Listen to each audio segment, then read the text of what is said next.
And give him a big hand. YouTube 216. Introduction to Visual Interpretation, essentially a discussion of visual cultures. But today, I'll get to my notes. Sorry, Mom. I'm getting right to my notes. I saw her this weekend. Hi. It's wonderful food, Mom. Flew to Minnesota. Let's do this. Nanotech happens in the body. Shanta said the end of scarcity. That sounds so YouTube audience, we're going with Brennan through these categories of like what I love futurism. What is going to change? About 40 to 60% of the jobs you are training for weren't even around 20 years ago.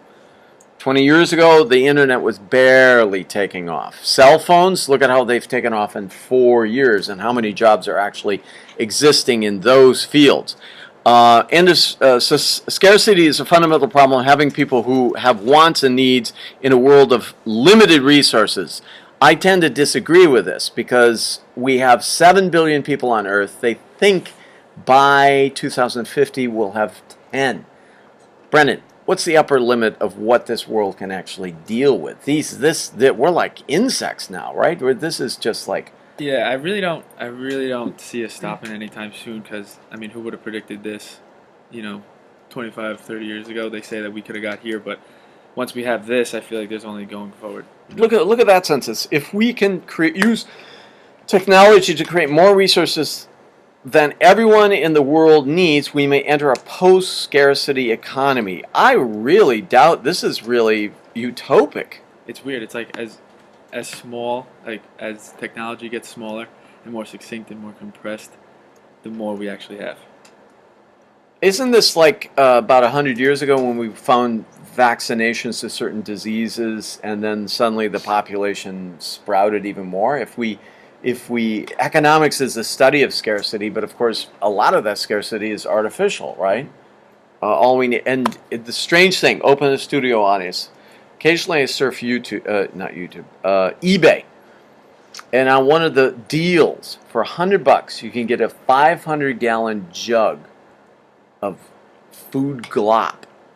I don't even know what it is. It's like food in a pail, and they advertise underneath, in case of emergencies. I'm like, this is like 45 pounds of just this gloppy stuff that is essentially, couldn't I eat this all year, Nick? Why not?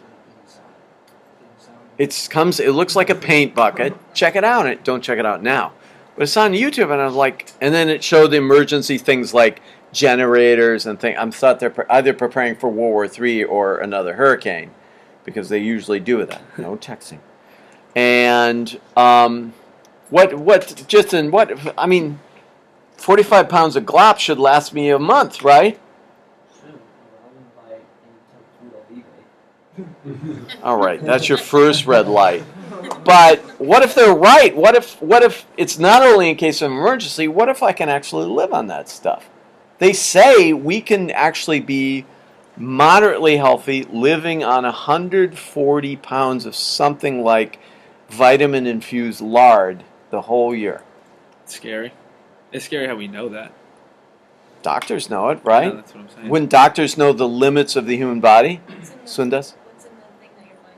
I imagine it's corn, like everything else. What your concept is corn fructose, protein, plus injected vitamins, protein. I hope the color's appealing. Protein, Soylent Green. Did anyone see that film?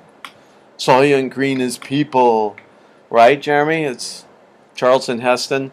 This is a tub of glop. I guess I could live for a month on. Who would do that? Well, food. I mean, I was reading an article recently. Food could soon be a thing of the past. Food is expensive. Food is tough to make. Hard to get. It could be theoretically a thing of the past. Speaking of Justin, what would be the replacement of food? Vitamins. It would be food glop. It would be glop like I'm seeing on eBay, right? And it said, "Oh, here, take a pack of vitamins with that stuff." Appealing, right, Morgan? Manufacture the taste. You could have. Do you imagine the cheap dates with that thing? So here, honey. Here's some glop on a frisbee. Why don't we go sit by the moon somewhere, right? If you think How many would do that? economically? Hey, now we can go Dutch. How much is it? Did you? Economically, it was like $100, like $80 for a 5-gallon jug of food that they advertised as nutrition in case of emergencies. So that's pretty much what they're saying, and the scarcity. I mean, This is what I mean. It's like we can survive. Look at these poor kids. When like a third of the world has barely time. No chexing. I see you. Chexting. A third of the population every day has a hard time finding food or on the verge of starvation. With this $80 tub of glop, we could maybe feed a child for 6 months. Is this appealing to you Americans? Dick, you're knitting your brow. This is a known quantity. I like food too much to think about it. You're a foodie. I like food. Okay. I don't want to eat glop. I want to eat steak. if I were to like raise a kid on this glop and they got used to, $100 every 6 months, I feel like that would just benefit them in the future. I mean, I know I spend way more than $100 on food a month. Oh, I do. Holy Yeah, smokes. pushing like Taking a week. people out to dinner and all of Yeah. that stuff. Oh, my God. New York, So then- Brooklyn's become as expensive as Manhattan. So then I guess it's the way of the new world. People should start doing it then. If it's really, beneficial. But this is a little section on, we went from your parents. I said, get your grandparents. Most of them, I would say 3/4 of them here, went through some sort of material hardship. Would we agree? Yes, Professor. Material hardship. They came to this country because it was billed as the place where you can get over material hardship if you work hard, right? Now, the rest of the world is chasing us Americans down. I'm looking at a very diverse YouTube, very diverse crowd of Americans in here. And what we're seeing here is our solution, Eric, is glop. Glop's not appealing, that word. I don't know. I don't know what. I could Yeah. find it. Who's got eBay? Find that Like, 5-gallon jug Plethora. of food. Plethora. Jeremy. I think if that ends up happening, what'll actually happen is that the block will be fed to the poorer countries because you have. It's not even being fed to them now. Right, It's but I'm saying if it becomes like a normal thing where it's very, very cheap to produce, it'll probably end up getting sent a lot to the other countries. And if we are eating glop, it will be glop that is processed to taste really good and be more filling because we can afford it. well, I would contend some Monsanto-based like fruit puddings and all that aren't that far away from It this. doesn't taste good. Wouldn't you say, pre-med people? That stuff's like causing diabetes in America and all of that. This corn fructose is a deadly thing. Brenny, what? So is this all of you people who have done Econ 101? Should we be living in a? Are we going to enter a post-scarcity economy just because the technology of glop making is refined? I'm not really sure because like I come from the province area. Like there's a lot of people that like that they're getting like social security and all that. And, what's it called? It's like a food. I forgot what it's called. Stamps? Yeah, food stamps. And like my pastor told me that it's just best to like eat stuff from natural. Yeah, and not processed food. We have this, but processed food is technologies, right, Sundas? Really? We don't actually trust the corporations making what is good for us, right? Do you? You trust Monsanto? Thanks, Mohammed.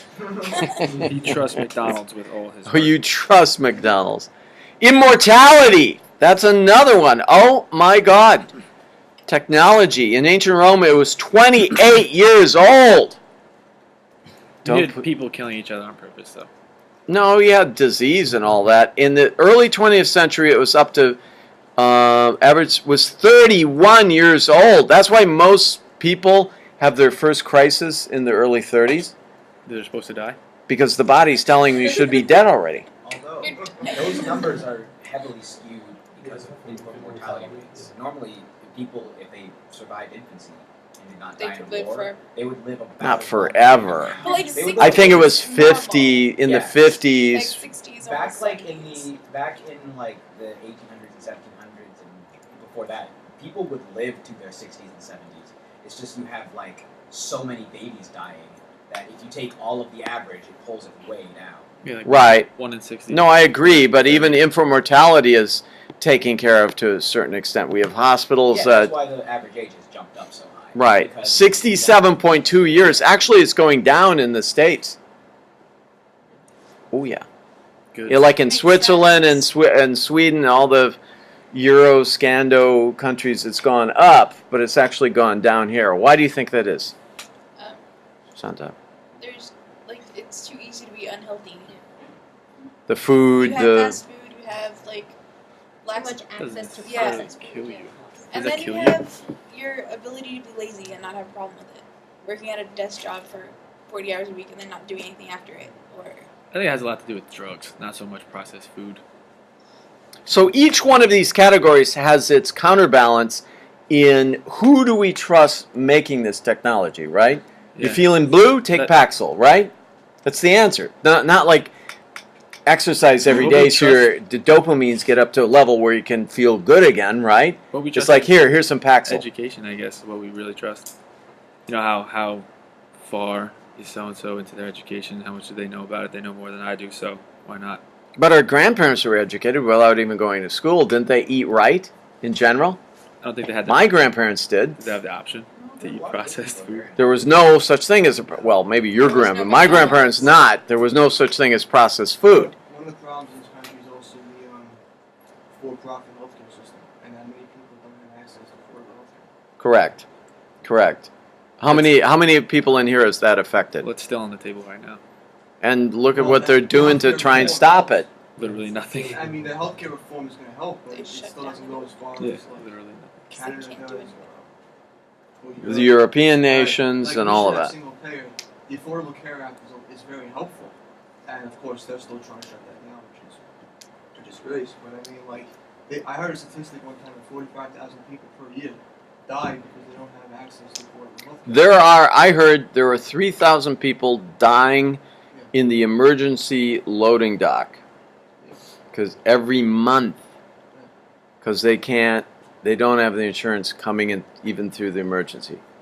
My mom's a nurse, and she says they literally let people die It's dumb. if they don't have the insurance because the doctors need to collect the money. And I think it's the first. number one biggest problem we've had in this country, as far as health, as far as life expectancy. That so many people can't afford healthcare. And It's a travesty. But then when you talk about population, everybody says we're overpopulated, and I guess that might just add to the reason why they let them go. So you're talking Darwinianism, They're really which not. you're saying even. I'm sure your mom's a great person. I'm sure she's shocked by it, She right? doesn't pull the plug on people. Well, She's, it's not. It has nothing to do with her. No, I know that, but she's unfortunately she's witnessing it, right? And what does the person do? Just hang out in the little room there, and then they. Well, they Or in kind the of just hallway. take them to another room, and they determine, like, they come out, somebody says they don't have, what we need, pretty much, and they're like, well, it is what it is. This other person gets to go because they have the insurance, they have everything that's needed. So. You guys get insurance through the school here? you can. you Well, I have can. insurance. It's like a couple hundred. Yours is paid through the school? I have my insurance. Yeah. Who has their own insurance here? But I have my parents. Good old mom and dad. Yeah. On your parents. Still It's my deadly. insurance. Help. My buddies paying like $400 to $600 a month extra for their own insurance. And the exchanges will lower the cost, but you should have it the way that they do in Europe, which is Yeah. Which would change the medical profession that you guys are studying for. So everything will change. But that's because therefore these terms like immortality is a little bit bogus because still we have this Darwinian aspect. I think I'm sort of saying we have this Darwinian aspect to our culture, which is not so Nice. cool. Food, water, we have money, jobs, we live a lot long. Someone, AI, artificial intelligence. Ooh. Ray Kurzweil says machines will have the same bandwidth processing. And this is why I think it's incredible. You bring in photos of your grandparents.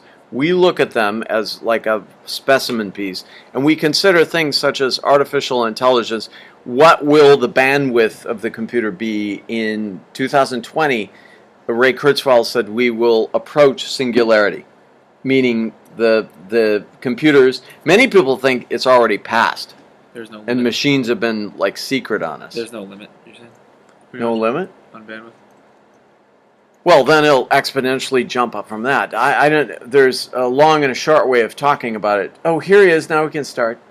The long and a short way of talking about it is somehow our brains as wetware have this incredible processing rate, right? But we can't archive it as we're processing, right? Our archiving means, that's why this book is great, because it bans simulation with archiving. But a computer will have that same speed, but also the ability to archive, right? To back up the memory sequentially. Our memory goes all around our brain. You ever remember memorizing the quadratic formula when you're 8, 11 years old, or whenever it was? Probably 5, huh? Yeah. So this is. Will that fix? Oh, here's a big philosophical. Hi, Eric. A big philosophical question is, and this is part of Nietzsche. How many read Nietzsche? Friedrich Nietzsche. No one. Okay. Robert? Not Robert Nietzsche. That's his brother. Friedrich Nietzsche said, our basic spiritual problem is that there's no species above us. Sundus, weigh in on that comment. If we had a mentor species, not a god, because where the hell is that, you know? I guess it could be true. There's actually a theory about, like, as we increase our technology, there's a class of it, as we increase our technology, we become more cooperative and we become higher. If there was a mentor, like artificial intelligence, here's another thing. For all you sci-fi people, they think there's actually engineered human beings walking amongst us.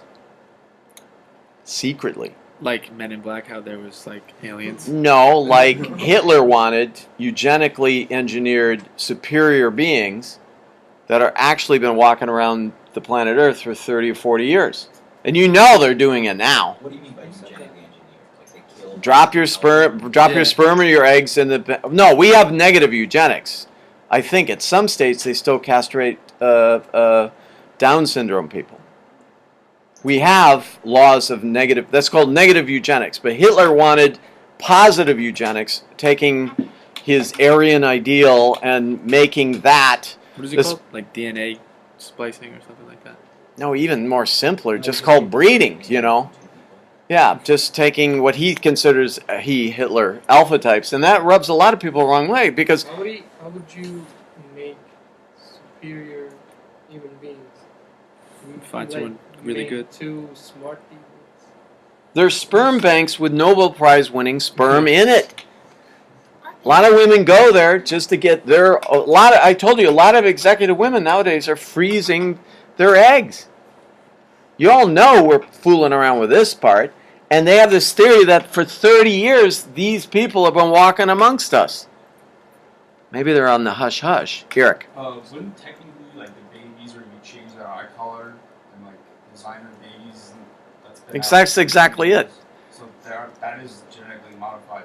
Dolly was engineered way back in early 80s, I think, or late 80s. Then the Koreans came up and said they've been able to do that human. It was disproven. But how many of you think it's a hush job? I think it has to be. You think it's because it gets into racism, guys, right? Yeah. Hitler had the blonde hair, blue eyes. Indians have another ideal. Chinese have another ideal. African Americans have another ideal. So we kind of defeat this notion of. You ever see that movie Gattaca? Yeah, I was gonna say. That's what it is. Can you move that over so we can see? So two ideas, gang. Let me check the time here because I think we're almost over. This is the scary thought to leave with. Has AI surpassed us? Is it just, and will that be a good thing where AI is mentoring everything, or will we feel more like insects? 2, if there is a so-called, like Nietzsche, I'll leave off with the Nietzschean thing. If there is already a re-engineered thing, people moving amongst us, will you guys maybe it's one of you. I don't know. It's got to be hush hush. Will you guys be creeped out, or will that be beneficial to the race in general? Right? Sure, that's what I'm like. Here he is. Now he can start. See you.